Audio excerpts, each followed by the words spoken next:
Bienvenidos a Easy Econometrics, su canal virtual de econometría. En esta segunda parte del video veremos la función de autocorrelación teórica de un proceso MA1. Para comenzar, veremos que x sub t, la variable dependiente, está en función de su residuo más un residuo atrás en el tiempo, ¿sí? Este residuo se distribuye de forma independiente e idénticamente distribuido de forma normal con media cero y varianza constante. A esto es lo que llamamos ruido blanco. También tenemos que la covarianza de U sub t con respecto a U sub t es igual a la varianza de U sub t, ya que multiplicamos U sub t por U sub t, ¿verdad? Y esto es igual a sigma al cuadrado. También tenemos que la covarianza de U sub t con respecto a U sub j es igual al valor esperado de U sub t por U sub j. Y esto es igual a 0. ¿Por qué? Porque U sub t en el tiempo t es independiente de cualquier otro tiempo atrás. Y para todo t diferente de j. Ahora, ¿cuál es la función de autocorrelación de x en el retardo 1? Para responder esta pregunta necesitamos conocer la varianza de x sub t y la covarianza de x sub t menos 1. Vimos en los videos previos el análisis del numerador y del denominador. Y también vimos que quedaba de esta forma. Ahora vamos a comenzar calculando la varianza de x, es decir, vamos a comenzar con el denominador, ¿sí? Con esta parte de acá. Trasladamos la fórmula original del proceso MA1 y sacamos la varianza. Varianza de x sub t, varianza de U sub t más beta U sub t menos 1. Aplicando las fórmulas de la varianza, seguimos resolviendo. También seguimos resolviendo, luego aplicamos esta otra fórmula de la constante en una varianza, la cual pasa a ser beta elevado al cuadrado. Seguimos resolviendo y aquí sacamos factor común y como respuesta final obtenemos esta como denominador, ¿verdad? Ya tenemos la primera parte. Ahora vamos a calcular la covarianza de x sub y con respecto al numerador. Esto es igual al valor esperado de x por y menos el valor esperado de x por el valor esperado de y. Recordemos esta fórmula que el valor esperado de x sub t era igual a 0. Entonces al resolver esto se simplifica y nos queda simplemente esto.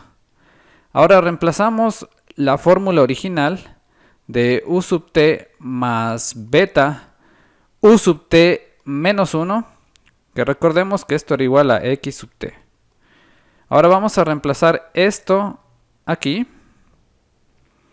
Como x sub t menos 1 es lo mismo que x sub t, también vamos a reemplazarlo aquí. La única diferencia es que se recorre en el tiempo un periodo. Aquí tenemos menos un periodo, menos dos periodos. Luego algebraicamente seguimos resolviendo, ¿sí? Y ya tenemos aquí la respuesta. Ahora usando la covarianza de U sub t y U sub j, que es igual al valor esperado de U sub t por U sub j, que es independiente para todo t diferente de j, el resultado se puede simplificar a simplemente esto. Entonces ya tenemos el numerador.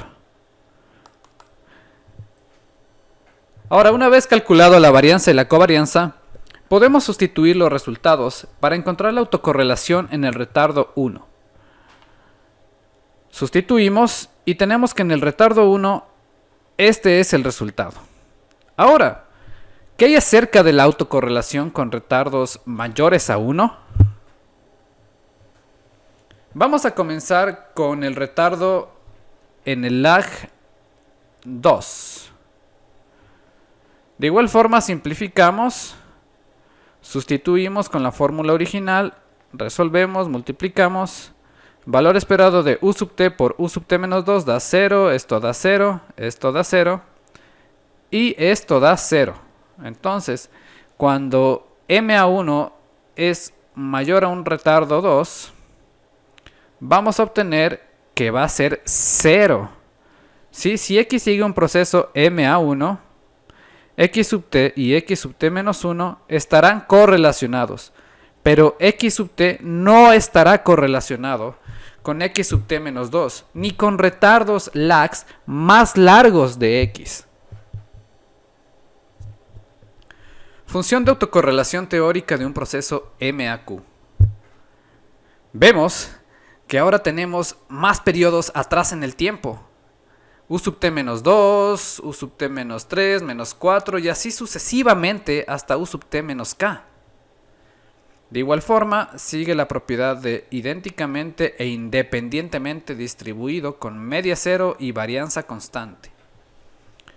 Sacamos la varianza, lo mismo que hicimos en el proceso anterior, y obtenemos como resultado esto, ¿sí? Esto es para el caso del denominador, y ahora con el numerador, de igual forma sustituimos la fórmula original de MAQ aquí y resolvemos. Seguimos resolviendo hasta obtener esta respuesta. Esta ecuación incluye muchos productos de u's, dado que cada u sub i es independiente de cada u sub j, entonces va a ser igual a 0. La ecuación anterior se simplifica de gran manera. Cuando k es igual a 1, la ecuación se reduce a esto. Cuando k es igual a 2, la ecuación se reduce también a esto. Cuando k es igual a 3, también se reduce a esto. ¿Cuál es la diferencia? Que cada vez que vamos aumentando k, comenzamos con k igual a 1, con beta 1, beta 2, beta 3, ¿no es cierto? Cuando es 2, comenzamos con beta 2, beta 3 y así sucesivamente. Con k igual a 3, tenemos que comenzamos con beta 3, beta 4, beta 5 y así. A medida que k va aumentando, la secuencia de betas se va incrementando, ¿sí? Una vez que k excede q, no hay más correlaciones diferentes de 0. En otras palabras, cuando k es igual a q, la ecuación se reduce a sigma al cuadrado por beta q.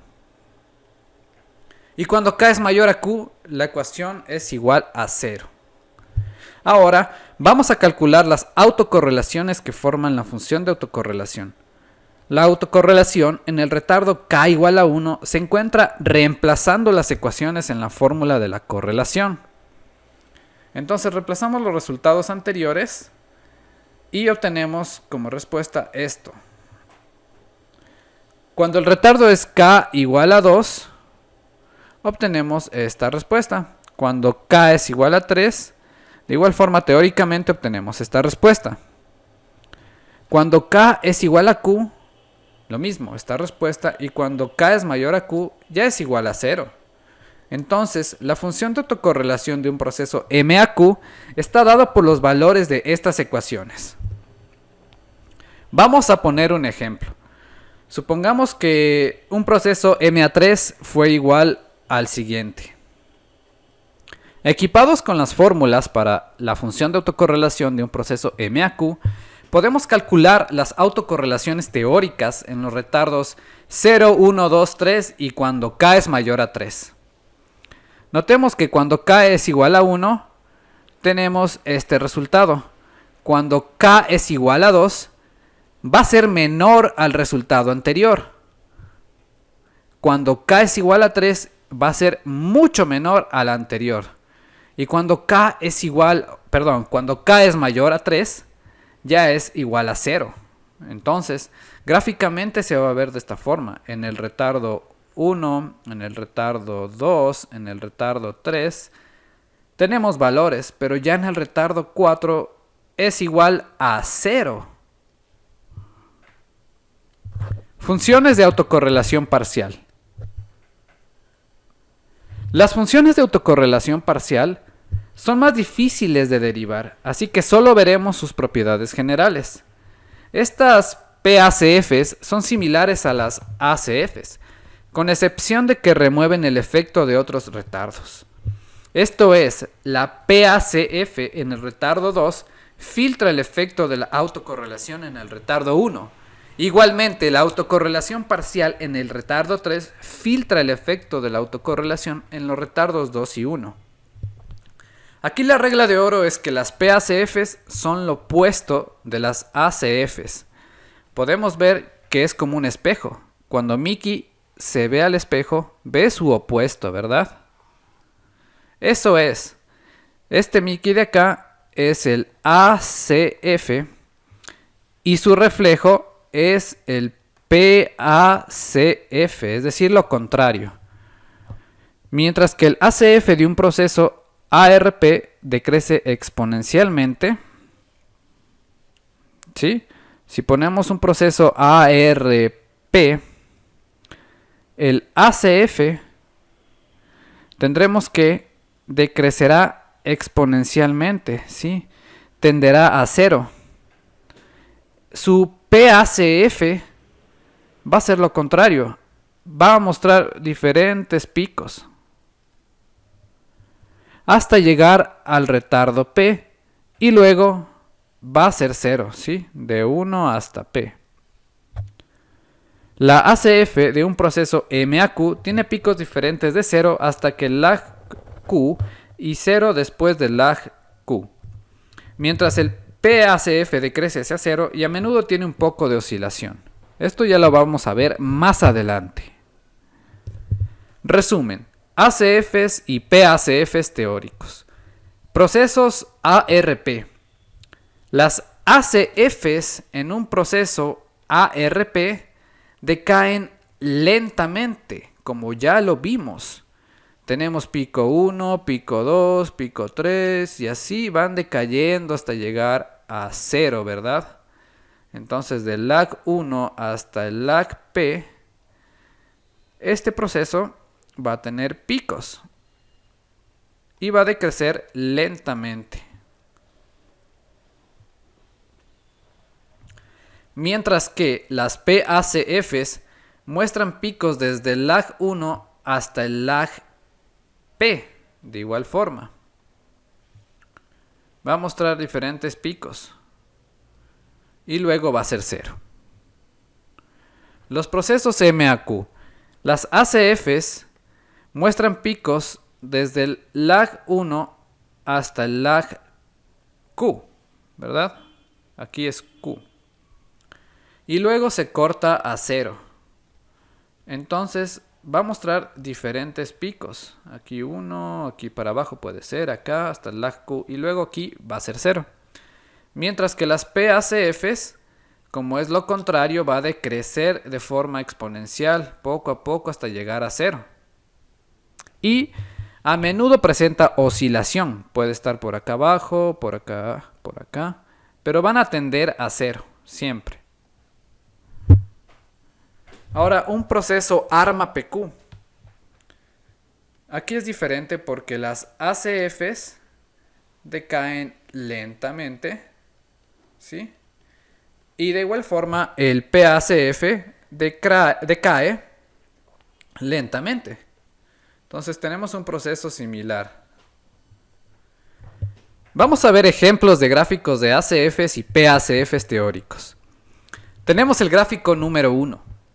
Con un proceso AR1, en donde x sub t es igual a 0.50 x sub t menos 1, más un residuo.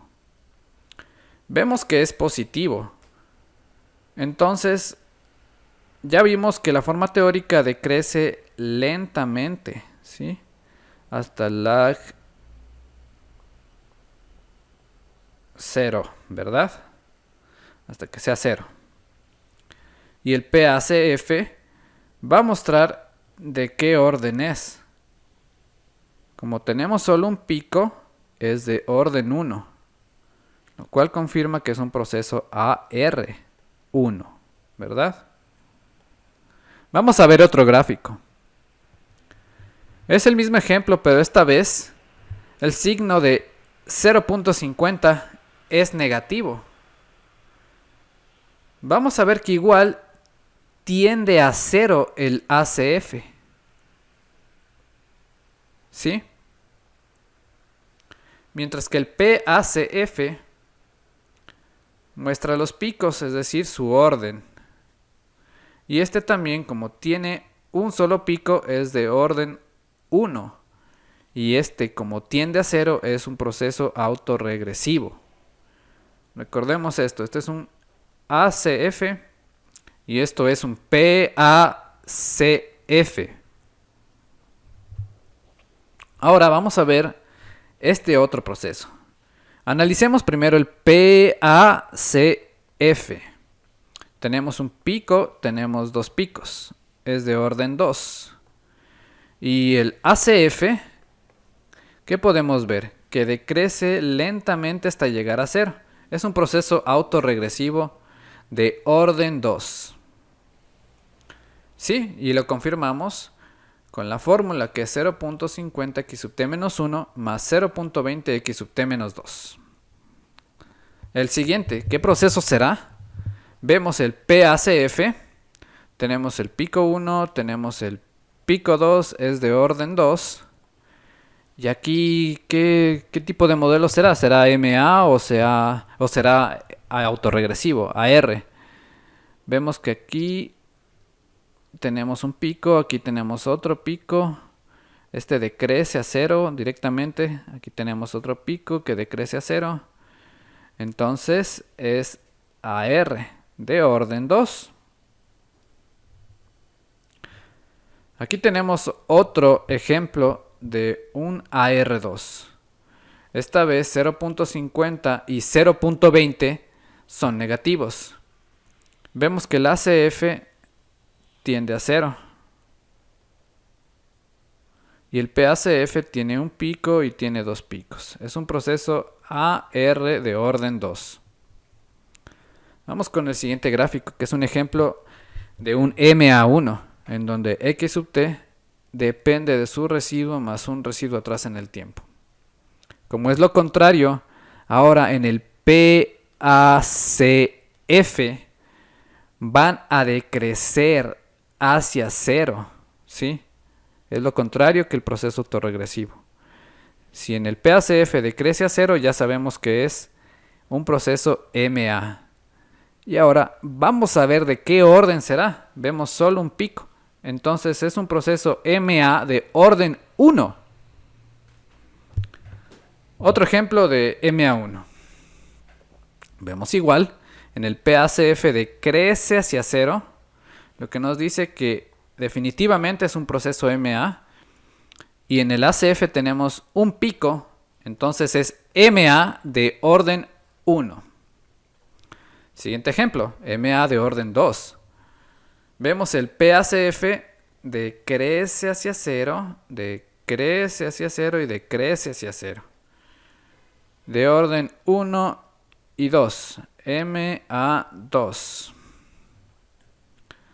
El gráfico 9 también es un MA de orden 2. Vemos que claramente decrece hacia 0 el PACF, lo cual confirma que es un proceso de medias móviles de orden 1 de orden 2.